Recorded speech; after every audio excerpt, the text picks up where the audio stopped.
السلام علیکم بچوں، کیسے ہیں پیارے بچے؟ سب ٹھیک ہیں؟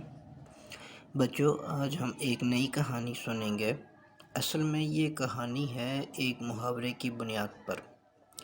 اس محاورے کا نام ہے تل دھرنے کی جگہ نہ ہونا۔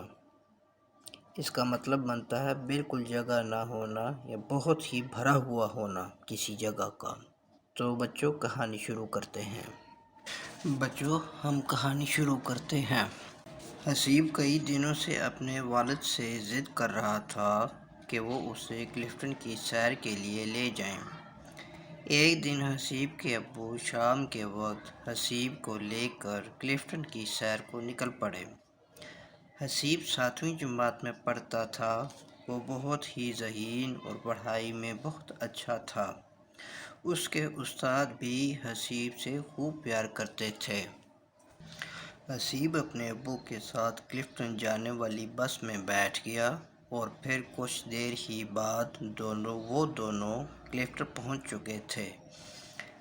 حسیب کے ابو نے سب سے پہلے کلفٹن میں واقع بزرگ صاحب کے مزار پر حاضری دی۔ مزار پر عقیدت مندوں کی ایک بہت بڑی تعداد موجود ہونے کی وجہ سے یہاں بہت بھیڑ تھی۔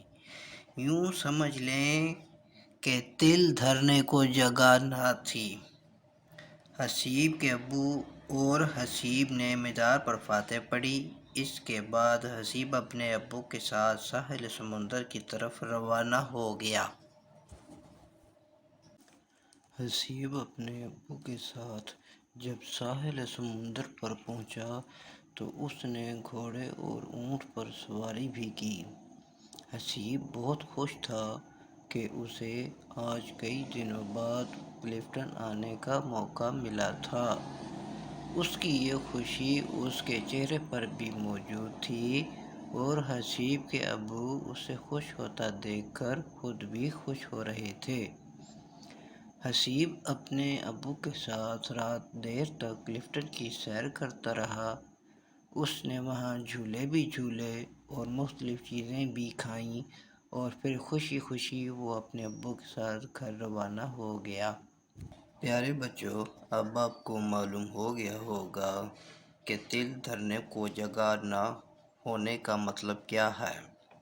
یعنی ایسی جگہ جہاں بہت بھیڑ ہو یا قدم رکھنے کی جگہ تک نہ ہو۔ اچھا بچوں، اپنا خیال رکھنا۔